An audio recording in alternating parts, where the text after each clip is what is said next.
औज़ुबिल्लाहि मिनश्शैतानिर्रजीम बिस्मिल्लाहिर्रहमानिर्रहीम हुवा समीउल अलीम हुवल गफ़ूरुर रहीम हुवत तव्वाबुर रहीम अल्लाहुम्मा सल्लि अला मुहम्मदिन व अला आले मुहम्मदिन। दरबार इमामज़ादा अब्दुल्ला शाह अल अश्तर गाज़ी बाबा से खुश आमदेद। वीजी बोर्ड या विच बोर्ड क्या होता है? ये भी एक शरारत और एक शैतान का पलंदा है। अल्लाह पाक ने जो टूल्स इस दुनिया में शैतान को अता फरमाए हैं, it is just another tool of Satan. शैतान के औजारों में से ये एक औजार है। समझ लीजिए बंदरों के हाथ में नारियल है। वीजी बोर्ड एक विच बोर्ड होता है। इसके ऊपर अल्फ़ाबेटिकल ऑर्डर्स में अलग अलग अल्फ़ाबेट्स ए से लेकर जी तक दर्ज होते हैं और एक सेक्शन में 1 से लेकर 0 तक की गिनती होती है। तीसरी चीज जो वीजी बोर्ड में होती है वो यस होता है और एक नो का सेक्शन होता है। इसके सेंटर स्पॉट में सर्कुलर सेंटर में एग्जैक्ट सेंटर में एक सर्कल होता है जिसमें कप को उल्टा करके रखा जाता है। मिनिमम इसकी रिक्वायरमेंट 3 से 4 5 लोगों की है। इससे ज्यादा लोग इसमें शेयर नहीं कर सकते। अगर शेयर करें तो या तो फिर रूह नहीं आती है या फिर रूह को आने में दिक्कत होती है और फिर वो तंग करती है। इसको लड़के लड़कियां मजहब से बालातर होकर यूज करते हैं, रूह को बुलाते हैं।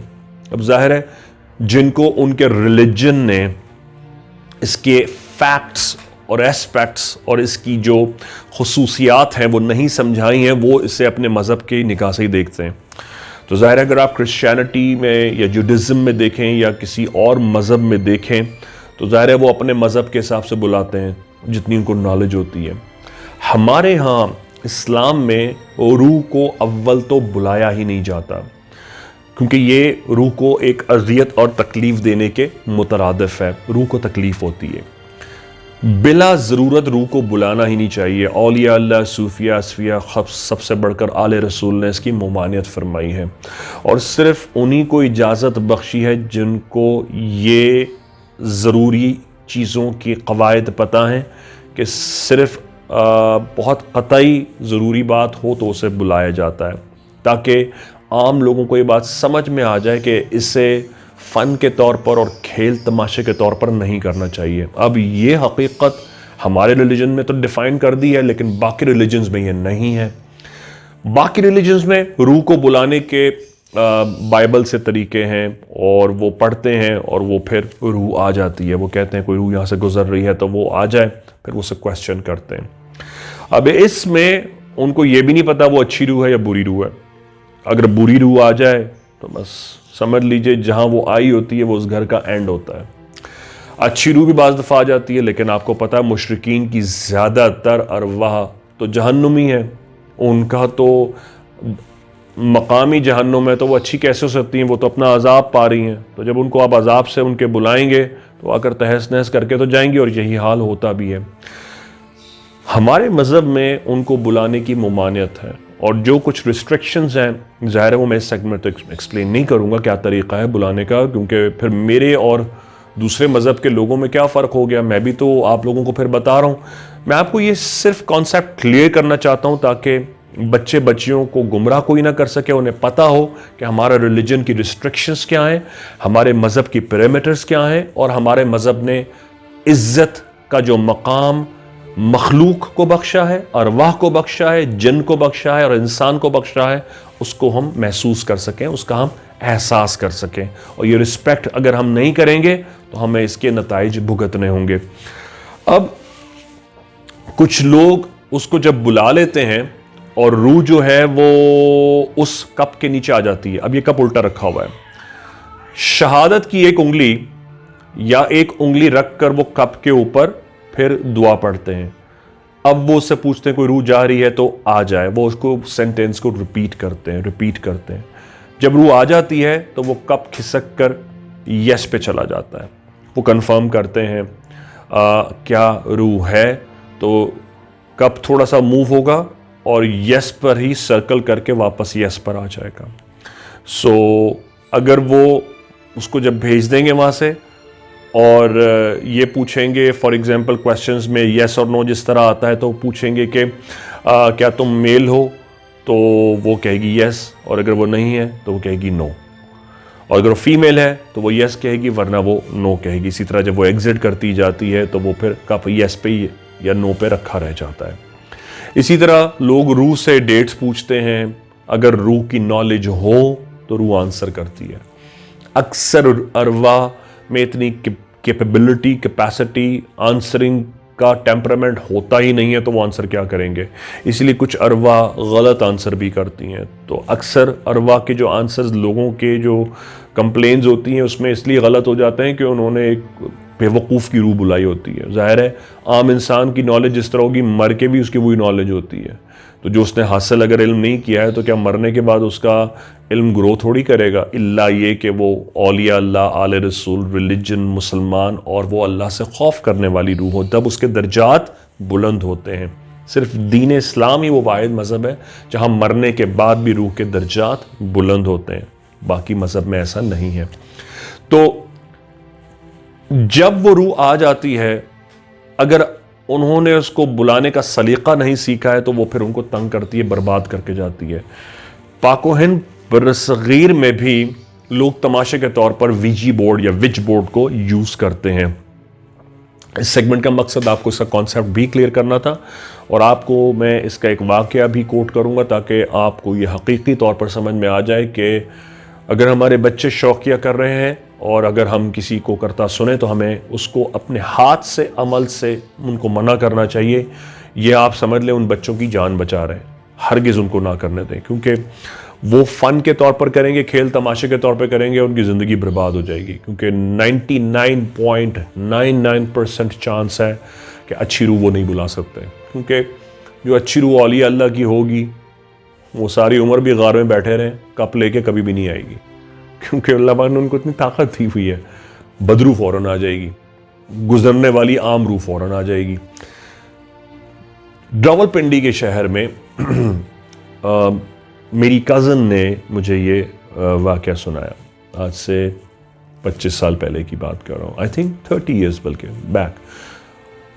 उनकी कॉलेज की कुछ लड़कियों को वीजी बोर्ड मिल गया, घर में भी बनाया जा सकता, कोई ऐसी मुश्किल बात नहीं है, इसका अमल पता होना चाहिए।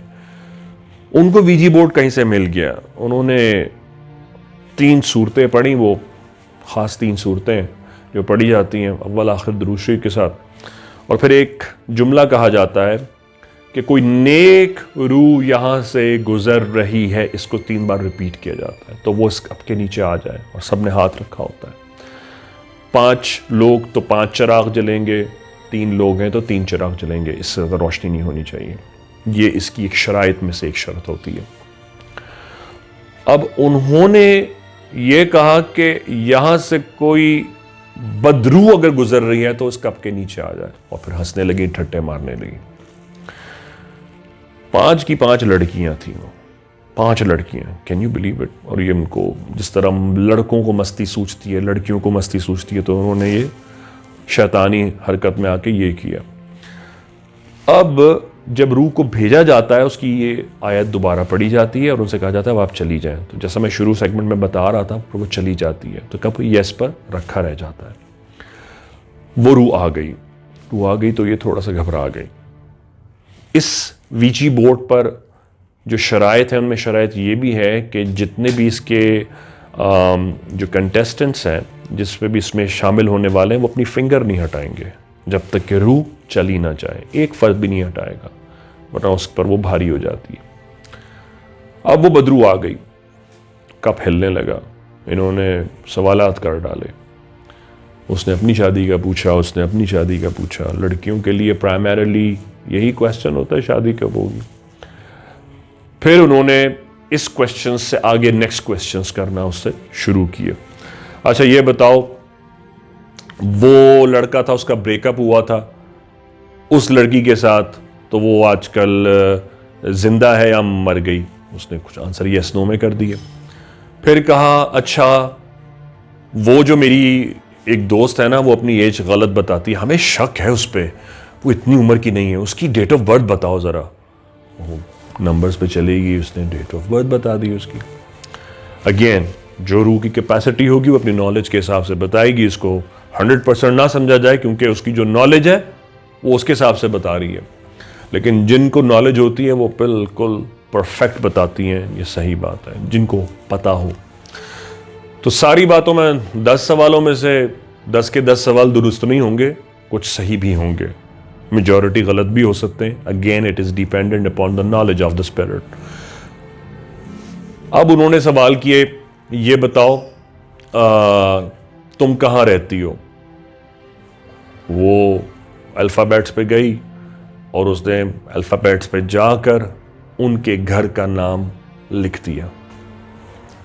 अब ये एक दूसरे का मुंह देखें, उसका मुंह देखें, उसका मुंह देखें।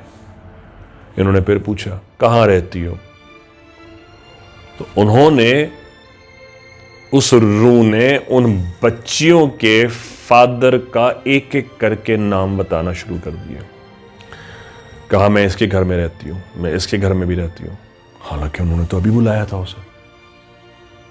अब इन पांचों की हालत थोड़ी सी खराब होना शुरू हुई, क्योंकि पहले तो ये मजाक कर रहे थे, हंस रहे थे, अब इनको लगा कि जोक सीरियस हो गया है।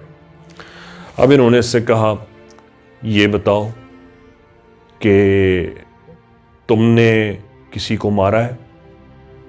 तो वो नंबर्स पे चली गई और कभी 99 पे जाए, कभी 100 से ऊपर चली जाए, कभी 150 से ऊपर चली जाए और काउंटलेस नंबर्स पे चली गई। अब आप इमेजिन करें, एक क्वेश्चन में कप एक इंस्टेंट में मूव करता है और जाता है आराम से, फिर वापस आ जाता है। नाउ इमेजिन उन्होंने क्वेश्चन किया और उंगलियां रखी हुई हैं और वो फौरन आगे पीछे सर्कल सर्कल सर्कल तेजी से सर्कल कर रहा है और भाग रहा है। कप वीजी बोर्ड पर कितनी स्विफ्ट वेलोसिटी से मूव कर रहा है। इमेजिन, अपने जहन में लाइएगा कि क्या हालत हो रही होगी उन पांच की पांच लड़कियों की। अब इनको कंफर्म हो गया कि उनसे गलत हरकत हो गई है। इन्होंने कहा हमें माफ कर दो, हमसे गलती हो गई है। वो कप नो पे चला गया। इन्होंने वो दुआ पढ़नी शुरू की उसको भेजने की कि वो चली जाए, क्योंकि उसको दुआ पढ़ने के बाद ये पूछते हैं आप यहां हैं या नहीं हैं। अगर नहीं हो तो वो जो कप है वो नो पर चला जाता है और वो नो पर ही रहता है। फिर आप लाख पूछते रहे, वो यस पे नहीं आता। इन्होंने उससे कहा कि अब आप जाएं। नो पे चली गई। कप नो पर जाकर रुक गया। पांचों की उंगलियां वहां रखी हुई हैं। इन्होंने फिर दुआ पढ़ी, हालांकि तीसरी बार नहीं दुआ पढ़ी जाती, एक ही दफा पढ़ना काफी होता है। थर्ड टाइम उन्होंने दुआ पढ़ी और कहा कि हम आपसे कह रहे हैं आप यहां से जाएं, अब हमें आपकी जरूरत नहीं है। उसने जाकर सेंटेंस लिखा DEAD। जी, जब उसने ये सेंटेंस लिखा डेड यानी मौत, तब एक लड़की ने फिंगर उठाई, भाग गई कमरे से। दूसरी ने फिंगर उठाई, भाग गई। तीसरी ने फिंगर उठाई, वो भी भागी। चौथी ने और पांचवी आखिरी लड़की बची रह गई, उसकी फिंगर रखी थी। ये वही लड़की थी जिसका ये घर था, इसने सबको बुलाया था। वो तो घर छोड़कर नहीं भाग सकती थी, बाकी उसकी फ्रेंड्स जो थी वो भाग गई। अब इसकी उंगली कांप रही है, शिवर कर रही है। माँ नीचे से आवाज़ें दे रही है, बुला रही है। उसने देखा 4 लड़कियां घर से भागती हुई जा रही हैं। क्या हो गया है? उस लड़की को तो कुछ नहीं हो गया है। इसकी फिंगर शिवर कर रही है, कांप रही है। कुछ समझ में नहीं आया। इसने फिंगर हटाई। जैसी इसने फिंगर हटाई वो कप उलट गया, जो कि नहीं होना चाहिए। कप उल्टा, अब वो रूह घर में आ गई। 6 महीने या साल लगा होगा। उनके घर में जितने लोग थे सबकी मौत वाक़ई हो गई। रावलपिंडी में वो घर है। इससे ज़्यादा नहीं बताऊंगा वो कहाँ है। उनके घर वालों को तकलीफ़ होगी। उन हर एक की पर्दादारी करनी चाहिए। अब तो मुझे याद भी नहीं वो कहाँ घर है। उनका एड्रेस भी नहीं पता, क्योंकि उन्होंने मुझे नहीं बताया था। तो वो मेरी कज़न के कुछ फ्रेंड्स में थी वो, उन्होंने वाक़या सुनाया था, वो भी उनकी कॉलेज लाइफ में। लेकिन हाँ, उन्होंने उस ज़माने बताया था वो किसी जगह में वो घर था उनका, और उसके बाद उनके घर वाले भी वो घर बेच के, जो उनके रिश्तेदारों ने कब्ज़ा किया था, उनको भी वो नसीब नहीं हुआ। फिर उस घर के बारे में मशहूर हो गया था, जो भी उस घर में आता है मर जाता है। आज भी सुना है वो घर बंद पड़ा हुआ है और वहाँ कोई आ नहीं सकता, उसी रूह का वहाँ बसेरा है। हरगिज़ तमस्खर ना करें। अल्लाह की हक़ाइक़ और चीज़ों में कभी टो नहीं लेनी चाहिए। आपको गाड़ी की नॉलेज नहीं है, मत छेड़ें। आपको मैकेनिक्स का नहीं पता, आप अपनी इंजीनियरिंग ना करें। आप डॉक्टर नहीं हैं, डायग्नोसिस ना करें। आप आलिम नहीं हैं, इल्म की बात ना करें। मौला कायनात का इरशाद है, तुमसे अगर कोई सवाल पूछे और तुम्हें उसका इल्म ना हो तो जवाब में ये कह दो मुझे इसका इल्म नहीं। ये कहना आधा इल्म है, यानी कि आपने उसको इग्नोरेंस से बचा लिया और आधा इल्म हासिल कर लिया। अगर आपको किसी की बात का पता नहीं और आप कह दें मुझे इसका पता नहीं है, कभी भी शरारत अल्लाह के काम में मुदाखलत से नहीं करनी चाहिए। अल्लाहुम्मा सल्लि अला मुहम्मद व अला आले मुहम्मद। अल्लाह हाफ़िज़ या गाज़ी।